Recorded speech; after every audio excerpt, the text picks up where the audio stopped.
It's time to get to it. Let's get busy. Here it come.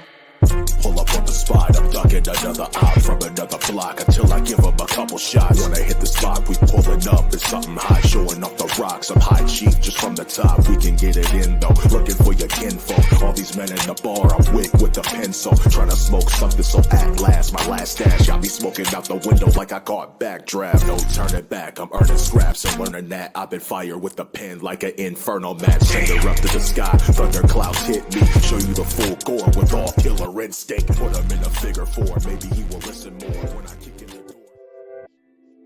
Yeah, today is the day. We are back again, another back-to-back interview with just as much of a hot talent that we have. Before we get started, though, it is me, Dallas Cash, the Aquamarine Weapon Cash, the Stampede, the Violator, the King of Roses. And again, we got a special guest, and I did not come alone, obviously. You know what time it is, and you know who I'm about to bring up.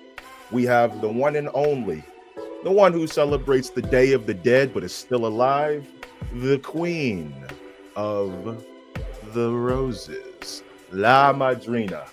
Hey everyone. Hey, how you doing? Good. All right, let's get right into it. Actually, we could turn the music down a little bit because we don't really need the music because I want to hear everything this guy has to say. Mm-hmm. We've talked about talents that don't get their roses, right? And there is nobody better in this opinion, in my opinion, than this individual who started from a backyard wrestling background and got millions of views on KBW Wrestling. And what I love about this is he turned this into a passion that he loved with his friends, and then it became an actual reality. We have seen this man on RCW. He has gone on to make a name for himself on GCW and AEW as well. I don't know. I don't want to say that I saw him in WWE. I'm not saying I saw him, but I'm not saying that I didn't, but I'm not saying that I did. However, through a spider's luck, hint, hint, this man, I want to show you, for those who are not familiar, there's only one clip that comes to mind, and it's this. This is a very dangerous situation Whoa. here. Go! Oh my God! Avalanche! Oh, he's Poison out on his Rana! feet. Avalanche Poison Rana. And here it comes. Del Sol. Whoa! Him again with the DDT with authority. That was emphatic. That was a hell of a match, and they had pulled that out after 20 minutes of a grueling entertainment. Like I said, let's look no further than this gentleman right here, Mr. Better Than You and Hungry himself, Fuego Del Sol. What's up, Fuego? Yeah, hello. How are you guys? Thanks for having me. Hey. No problem. First thing I want to say is welcome to the Humble Roses podcast. Yes. It's an honor to have you. We got about 27 minutes, so let's try to, Fuego's time is very valuable. Let's go ahead and hammer this. I got to start from humble beginnings, though. I got to ask you, I was watching the Royal Rumble, hint, hint, the Royal Rumble 2, and unfortunately, you were eliminated by AK-47, and he also eliminated himself, but Max Zilla ended up winning the Royal Rumble. And the funny thing about that is that AK-47, like, he's always like hanging at the end of the trampoline, like every time. So, what made you decide to create KBW Wrestling? Just the pure, unbridled love for pro wrestling since the day I could formulate thoughts. Right, my dad is a huge pro wrestling fan, and so as long as I've been alive, I've been watching pro wrestling, and I have a very big family, multiple brothers, multiple cousins, and so we would always find things to do. And once I got a camera for Christmas back in like 2009, I started filming myself doing trampoline wrestling, and I think I just fell in love with pro wrestling even more, and that slowly turned into the realization that, hey, maybe if I can have some success with this on a trampoline on YouTube, why not give this a real shot and pursue this as a profession? Exactly. Excellent. Nessa? You kind of answered my first part of my question, but I guess my next question would be like, what inspired you to put the mask on as a luchador? I was just extremely small when I first started wrestling, man. I've in the past 11 years, I've put on a little bit of size, but man, when I first started, I probably weighed 130 pounds, soaking wet with bricks in my pocket. And so I knew I needed something to distinguish myself from the rest of the guys. I knew I needed something to set myself apart, and I needed to move like a luchador to capture the attention of the fans. And so my trainers told me that I reminded them of a young Rey Mysterio, in the sense that if you look at the WCW early 90s Rey Mysterio, the mask added a different element to his style. You didn't just look at him as the small guy. You looked at him like a superhero almost. And, you know, so they sent me down to Mexico. I got to train and wrestle in Monterrey a little bit and learn the lucha styles and slowly put it together. And that's how I got my name and my mask as Fuego del Sol. I want to take you back a little bit. I want to show you a picture. Tell me the significance of what this picture means to you. Man, that's young. This is probably 2015, 2016. That's my best friend, AK-47, also my first cousin. He is still to this day extremely close with me. And we, you know, basically ran KBW together. We started training together. I'm a year older than him, so I moved out to Oklahoma for college. And after he graduated a year later, he drove out to Oklahoma with me, and we lived together, and we trained together, and we talked about wrestling together and pursued it together. And so, like, so many of my earliest and fondest memories of becoming a pro wrestler was right alongside that guy. I think it's so much easier to pursue this when you have someone with the same mindset as you, pushing you towards that dream. And that's what I love about pro wrestling, is the camaraderie with your peers that can help you and motivate you in a very competition-based format. You know, you're competing with each other in a healthy way. And that's what that guy would always do for me. And even though he doesn't wrestle as often anymore, he still motivates me right now. Understood. Let's go into talk about how do you get hyped up for your match? Like, what is something that you do as your ritual to just kind of get going? I think seeing the ring for the first time in the day is almost extremely necessary. I need to feel the ropes. I need to step on the mat. I need to start imagining myself flying around in this ring. So I try to get to the venue early and get time to myself. And that kind of puts me in the mindset. It's like almost like a musician in a studio, right? Once you lock in and you step into that studio, just something happens, you know, the music just hits you in a way. And it's the same thing for me when I step inside a wrestling ring. So just imagining, hey, what would work here? How are the fans going to be set up? How are they going to be reacting? Where am I going to be looking? Where are the cameras at? It slowly just gets me in my mindset of, okay, this is what I need to do. And then I do a lot of stretching, a lot of just mental preparation, make sure I'm well hydrated, and then just going out there and doing what I feel like I was born to do. Once I step through that curtain, I get into the zone unlike any other, I think. Now, as you're doing that, do you use like a certain song, music, quiet? Yeah, I'm a more quiet guy, like a quiet meditation. I like to just think for a bit. You know, I'm in my own head in a lot of ways. I know some guys, they do. You bring headphones with them everywhere and likes to lock in that sense. But for me, all I got to do is start my stretches. And as soon as the match before me is going on, I feel like immediately I get more amped up and hyped up, and I just lock in. That's dope. Yeah. I actually, like I said, I'm all about, this interview is going to be going a little all over the place in a little bit of time that we got. I'm actually going to pull something real quick, and I want to know how important is Among Us to you?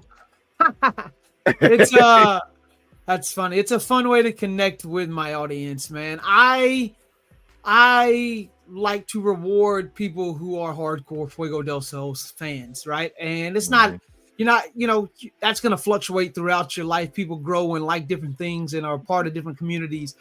But I am very happy about the Discord and the Twitch family that I've created and cultivated. I stream on Twitch often, and lately it's not been often because I've been so busy, but trying to get in some Among Us games with some friends and fans is a fun way to get to know your fans, to get to strategize, to get to create some laughs and some memories. So I really enjoy Among Us and the Twitch and Discord family I've cultivated. That's awesome. I want to add another question on top of that.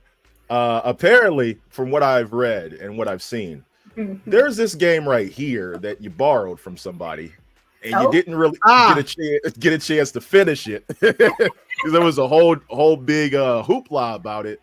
Like, what did you like so much about not only just Max Payne, but Rocket League? You seem to be a guy that likes to enjoy games where many people are playing. I've kind of taken that assumption from you. You like games where you can play with a lot of people because you like multiplayers. I grew up with, like I said, 3 younger brothers, and so a lot of times you didn't have time to sit down and play a single player game. We had to be playing it together, and so I think I just loved that competition, that atmosphere, that just the fun of connecting with humans more than I like to connect with the screen or a controller. And that Max Payne 3 game was a single player game because my best friend AK is such a huge gamer, and he was pretty much an only child, so he had time to play all these games. He would suggest them to me and let me borrow them, but one day we were practicing some KBW and had a big falling out, and he's like, you know what, I'm taking my game and I'm going home. And that's what he did, which is hilarious. But Rocket League, Among Us, Warzone. I play a ton of games where I can connect with people because I think that's the most fun part about playing games, is connecting with others. I am a people person at heart, and I think pro wrestling, allows me to, use my heart to the fullest to extent and connect with so many people. And I am very, very happy and proud to be the people person that I am. That's amazing. Also, I want to go ahead and just say that we appreciate you being here. If we do go over, I'll compensate you for the extra time, if that's okay with you. No problem. I'm enjoying the interview. Keep it going. Hey, and enjoy your time as well. Before I move on, we got to bring in our third co-host. And I wanted to go ahead and introduce her. This is Angel Rose. Sorry, Angel, we know you were running late. We still got you. You are live with Fuego del Sol. Hi, Fuego. Hello. How are you? Good, and you? Since you're late, you're going to get punished. You have to ask him a question now. All right. On the spot. Okay. On the spot. Oh, on the spot? Dang. Okay. My question for you is, what is your favorite move from your bag? Oh, so I usually joke around and tell people Irish whip. I love whipping people off the ropes, but that's a joke. Everybody knows Irish whip. No, I mean, of course, I am the master of the tornado DDT, but I to set up the DDT, I attack the head and neck. I focus on the head and neck of my opponents, and there's a move that I created a few years back called the shots fired double stomp. I step off the lower back of my opponent. I jump up almost like in a Spider-Man like pose, and I double stomp the back of their head and neck, coming down pretty aggressively. And it always gets a visceral reaction from the audience. There's a oh my goodness, he almost murdered this man. So I love that move because it can be hit out of nowhere and on any opponent. Chris Jericho even told me that it should be my finish. He's like, it's a shame that we've worked so hard to get the tornado DDT over because the shots fired double stomp should be a finish. And so I have used it as a finisher on a few AEW Dark matches in the past. But I think it just looks so good. The shots fired double stomp is definitely one of my favorite moves to bust out of the bag. Angel's desktop crashed, so sorry about that. She'll be back. We got But our one question. yeah, she got her question in, and then her computer was like, all right, yeah. I'm done. Threw her back over the top rope. I'm sorry, Nessa, didn't mean to step all over you. No. What other questions did you have for Mr. Better Than You? Well, as a luchador, I want to know what your Mount Rushmore of luchadores would be. Oh my God! Talk about a hard Mhm. question. I Big feel like you gotta go Rey Mysterio Jr. and Psychosis, right? I feel like they helped modernize Lucha Libre and bring it over on to the US in a bigger way. Of course, you have your Mil Máscaras of the world, but those two specifically, I feel like they took that match that they were having in just small towns in Mexico and taking it to Japan, taking it to ECW, taking it to WCW, making it nationwide. So for someone to really appreciate Lucha Libre, you have to put Mysterio and Psychosis both up on the Mount Rushmore of luchadors. Who now the final two spots are going to be much more difficult for me to choose because the person who got all of it started, you got to, El Santo. You have to put El Santo on the list, right? Absolutely. You have to, just because it wouldn't exist without him. And so, the tradition that started and how it consumed Mexican culture, you have to put El Santo on the list. Claro. And what is a superhero without a supervillain? So you probably finish it off with Blue Demon, right? Yo! I feel like you take the two that help put it on the map, and then you take the two that help modernize it and send it all over. I would go with those four. Of course, you ask anyone else, they'll have different answers. But for my personal Mount Rushmore, that's who I got for you. I like it. Go ahead, give me another question. I like your questions. I think I'm gonna go ahead. Unfortunately, Angel wanted to go ahead and ask you this one. Let's see where we're at. Oh, I think that's her right here. We'll wait. Yeah, I think she's back. Hold on. Not only were you late, but your computer took a dump on you.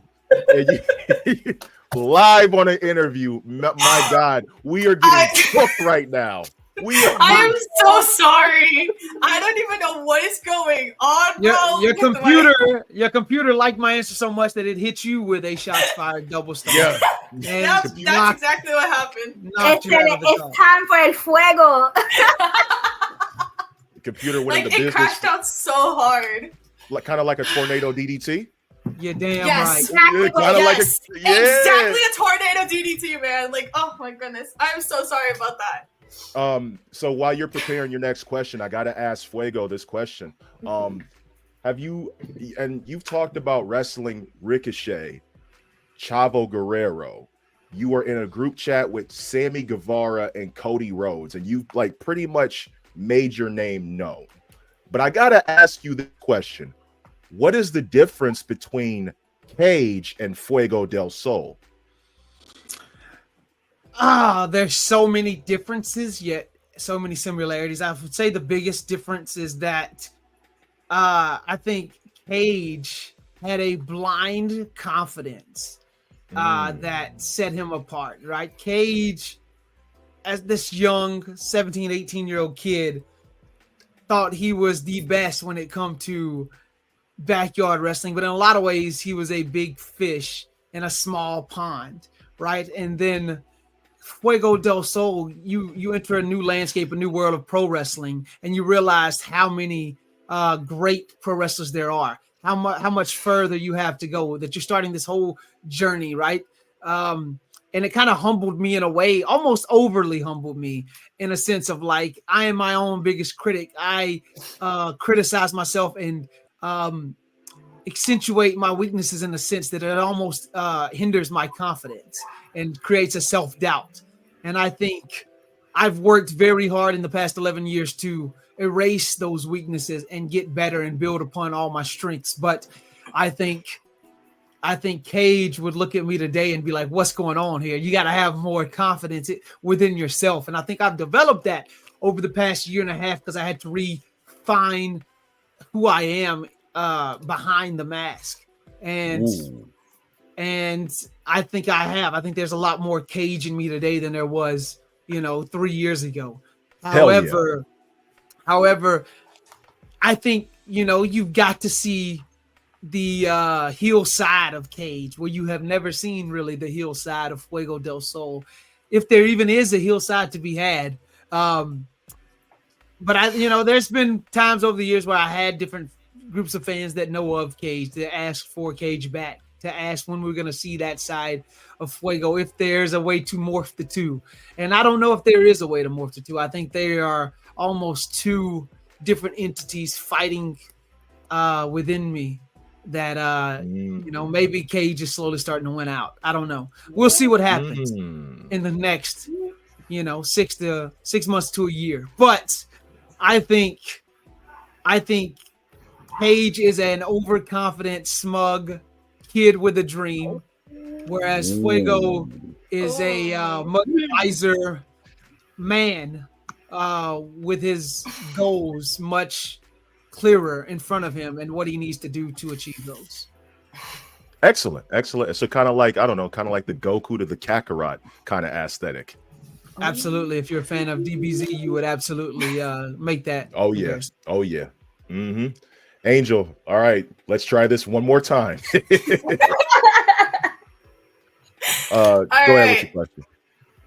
Mount Rushmore of video games. Oh my God. See, here's the deal. Gamers are going to hate me for this, right? Because I don't play enough single player video games. I play so many multiplayer games that they're going to. That's even better. That's even better. And it's that to your opinion, right? But I will get a tweet or two about this. Our opinions don't matter right now. Yeah, that's all that matters right now. I just finished playing Red Dead Redemption 2, and I just think the quality and the depth and the overall size and variety and things to do in that game would have to put it up there.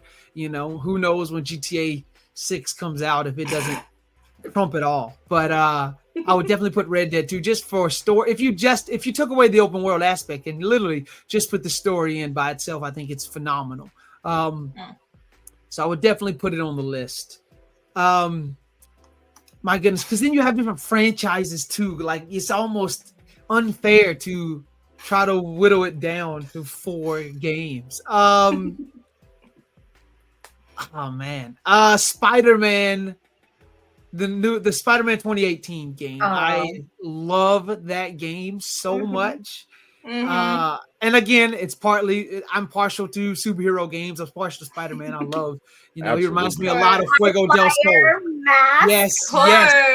Yes. It just fits together. You would see how it'd be inspired or influenced by Spider-Man. So of course, I would put it up again. I feel like this is recency bias, though.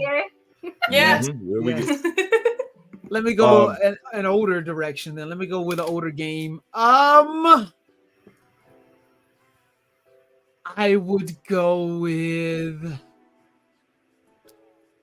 Go as far back as you need to. I know. GoldenEye 007. I have that game downstairs. I literally have that game. The nostalgia just hit. 64. Seriously. I don't know what it was about how cool that game is, but for me, as a young kid, it kind of blew my mind in a lot of ways. And maybe even to stay on that, I would go Legend of Zelda: Ocarina of Time. I think. Again, one of the first open world lone games I played and understood as a child. I was like, oh, this is what gaming can be when you don't have your little brothers constantly asking you to play other games. So do you have a PS5 yet, or do you still have just the PS4? I built my own PC, which is what I'm on right now. So I play a lot of games on Steam or and things of that nature. So I don't have a PS5 yet. I usually just play games on Steam, but I do want to get a PS5. You see the soon. wheels turning in his I head. have a game. I So know. you like single player games with a story. I have the greatest single player game I have ever played, ever. I will go back and play this game yearly, and it is Ghost of Tsushima. Ghost of Tsushima. Weirdly, I've watched T-Pain play a lot of this game on that line. And my buddy AK-47 also has played this game and has talked a lot about how good it is. So maybe it's up on, just like all these other games, I'll be 6 years late to the game, but I'll eventually play this game. I feel like that's how I am too sometimes. Yeah. Do you have any favorite Do you have any favorite fighting games? Ooh. I mean, I'm a Smash guy. I think just because I played it so much as a kid, you gotta go Super Smash Bros. All right. Yeah, I don't know. I've enjoyed Mortal Kombat over the years as well. I've played a lot of Mortal Kombat 11. But yeah, I think overall I gotta go Smash if I'm gonna go fighting games. All right. W. That's a W answer. W answer. Smash Melee for the win. Yeah, definitely Smash Melee for the win. Definitely Smash Melee for the win. Go ahead, Nessa. I'm sorry. Nessa, it's on you. I know. You took my. We're taking each other's questions. Yeah. At this point, we're taking each other's questions. Oh yeah, let's. No, we got one more question. Sorry to jump in. So what is one thing people get wrong about you?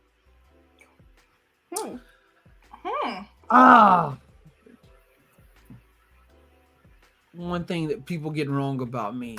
I think it's just this weird. I feel like the majority of people that know me probably have never watched any matches of mine past 10 minutes long.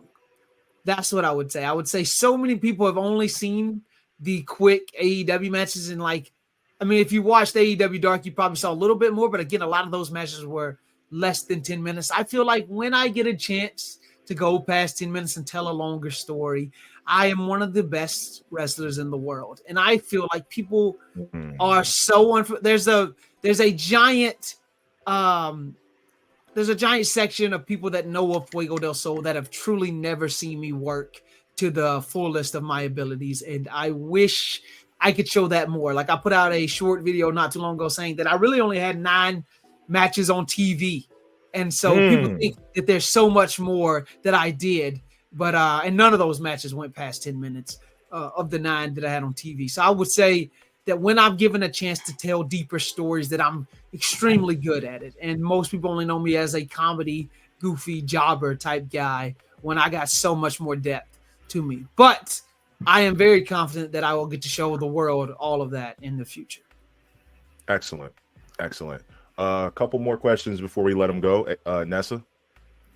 So I know Dallas mentioned earlier that you were in a group chat. What's your relationship like with Cody Rhodes? It's weird. I feel like he's always been a mentor to me, right? Like, if you look at his exit tweet that he put out, his statement when he left AEW, he mentioned me being one of his kids, in a lot of ways. And so we've always stayed in touch. Even I was backstage at a Monday Night Raw not too long ago, and he's like, "Hey, you want to go have a shot with me on the bus after the show?" And I was like, "Absolutely." I barely drink, but if Cody Rhodes offered you to get on the bus and have a drink, you go get on the bus and you have a drink. I try not to bother him. I know how busy his schedule is, but we do talk about our kids. Me, Sammy, and him all have children, and so we share different things about our children. And if I ever do need advice, I am extremely selective on when I do, use his number, but he's very good about, he's never been one to shy away from messaging us back immediately, right? He's been on plane rides to Saudi Arabia, and yet he still is messaging us in the group chat, which is a fun thing, so at least bi-weekly, I would say we talk in the group chat. And that's very cool to know that you have the guy on top of the whole business to bounce ideas off of occasionally. It's something I don't take for granted. and that I am extremely appreciative of. That's amazing. And I mean, you Nice. tweeted about your kids. So kind of like, you know, your Fuego with your mask on. Who are you underneath the mask? I wake up every day with three main goals, right? To be the best husband I could be, to be the best father I can be, and then finally, how do I get to be the best pro wrestler I can be, right?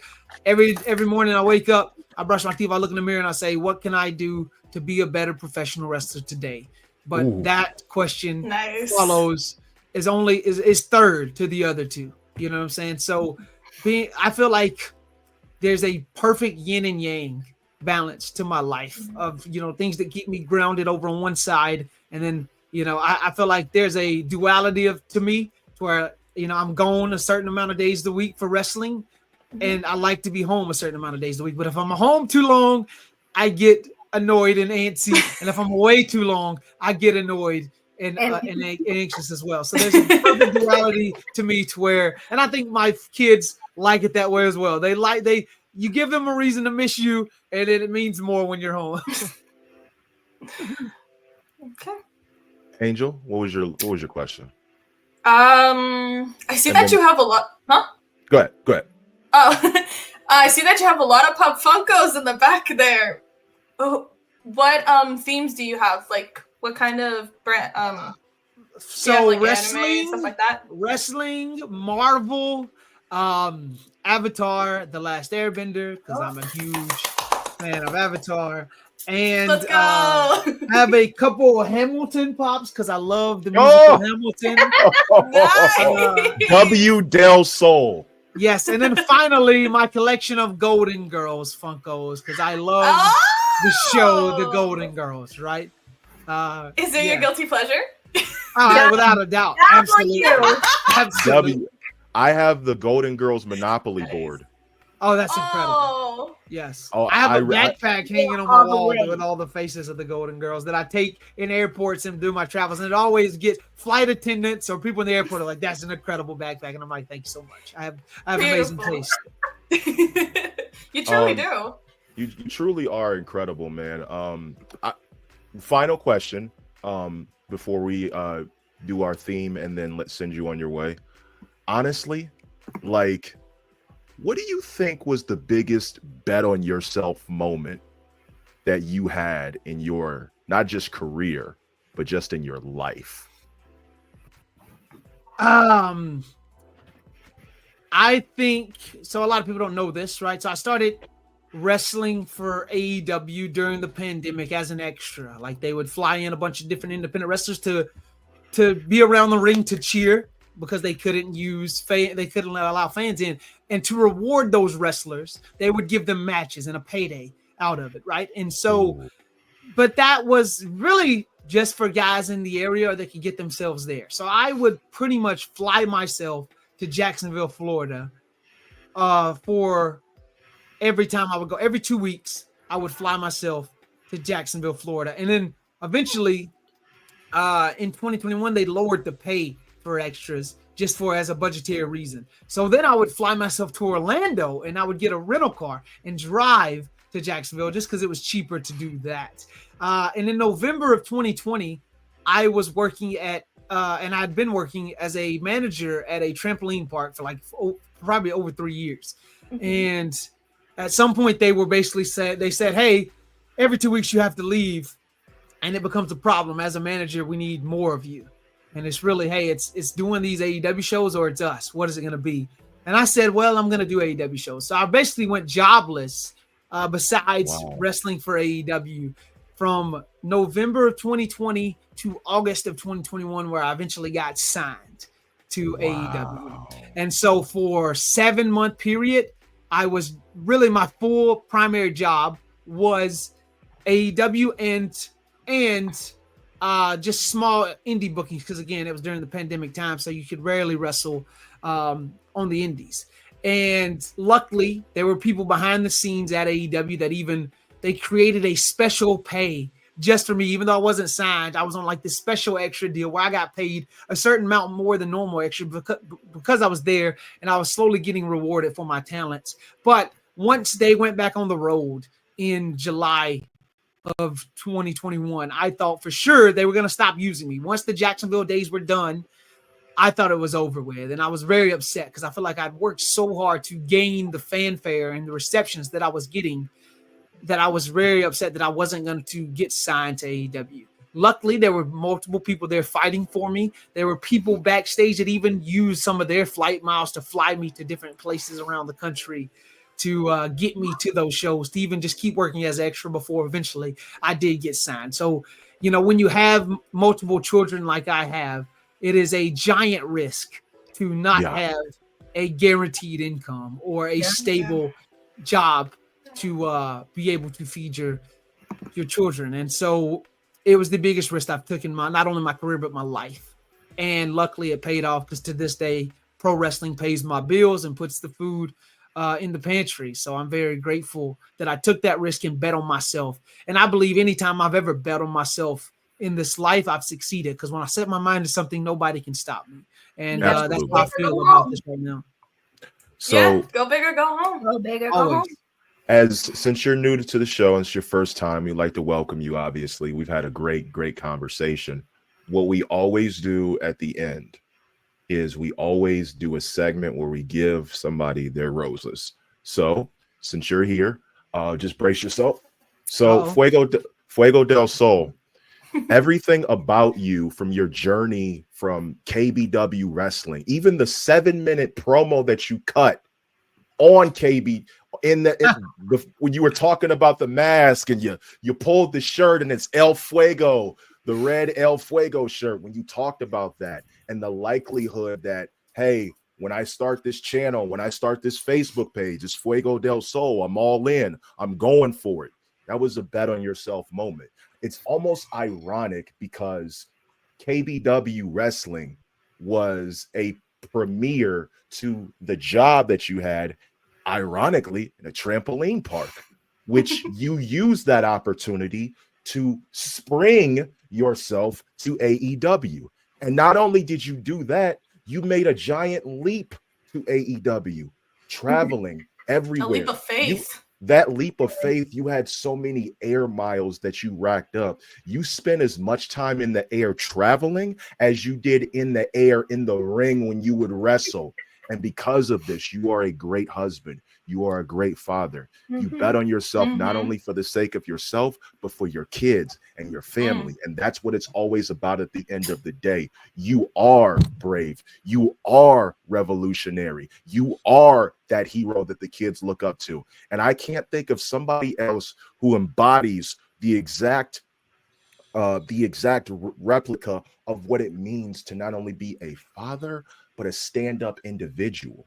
You don't just look out for yourself, you look out for the people around you. And because of this, you have made so much of an impact that we see it. We root for you. We want you to become great, and you're going to become great because you woke up every day and you said, how can I be the best version of myself? How could I be a better wrestler than I was the day before? We salute you, Fuego del Sol. Thank you for everything that you are giving to the wrestling business. Thank you so much for being you. And remember, one other thing, pro wrestling is so much better now because you are in it.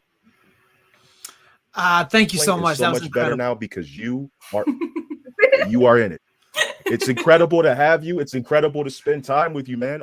Is there anything you'd like to promote before you go? Of course. But before I do that, I just want to say thank you guys. This is I feel like I don't do interviews often just because I feel like you get asked the same types of questions. And I appreciate you guys doing your research and coming with different questions. It was much more fun doing it this way than getting the same basic questions that you get from a lot of people. So I want to first of all salute you guys and give you your flowers for that. But yes, Twitch.tv/Fuego del Sol. You can catch me playing games and such. I got a YouTube channel. Check that out. Follow me and keep up with all of my socials. Fuego del Sol _ on Instagram, Fuego del Sol on X and other platforms. Definitely just follow the Instagram. That's the that's the place you can catch me and figure out what my schedule is like and all that good stuff. And then if you really want to dive deeper into Fuego del Sol, check me out on Twitch and come check out a live stream. But I appreciate you all, and I want to thank you all again for having me because it was a pleasure. It was a real fun time. Hey, it was a fun time. You're not following me on Twitter, but I'm following you. We are going to be following your career very much Definitely. now. Definitely. So don't be surprised if we tell you to come back. Yeah. Let me just go on Instagram real quick. We're definitely going to Instagram now. Please. Yeah, we'll follow you on Twitch. I also do Among Us on my VR with my wife and kids. Oh, that's awesome. So Among Us is like a big thing in our household. That's why I wanted to ask you that question. Ladies and gentlemen, this is Fuego del Sol, also known as internally conflicted with Cage. So maybe we will see him transform. You should hold on. Now that I think about it, you should play Ghost of Tsushima because you can actually name your horse Cage. You can actually name your horse Cage, but it's pronounced Kage. Yo, I am happy Kage. that I got to interview you. We are all happy that we got this interview. Definitely. Thank you so much. Next week, these two ladies are going to take over. I will not be here. I have some other prior things that I have to do, and I have to set up for the next batch of interviews. But also one other thing, I want to wish La Madrina, Angel Rose, and Mr. Fuego del Sol himself a happy Thanksgiving. Happy Thanksgiving. Happy Thanksgiving to you and your family. This has been the Humble Roses podcast. Fuego, I'm going to hit your DMs real quick because there's some I want to ask you off camera. And ladies and gentlemen, we will see you guys next week. I think you ladies should probably do a Survivor Series prediction later tonight if you want. So I won't be here. You guys do the Survivor Series prediction. I got to talk to Fuego del Sol. Ladies and gentlemen, I will see you guys on the other side of the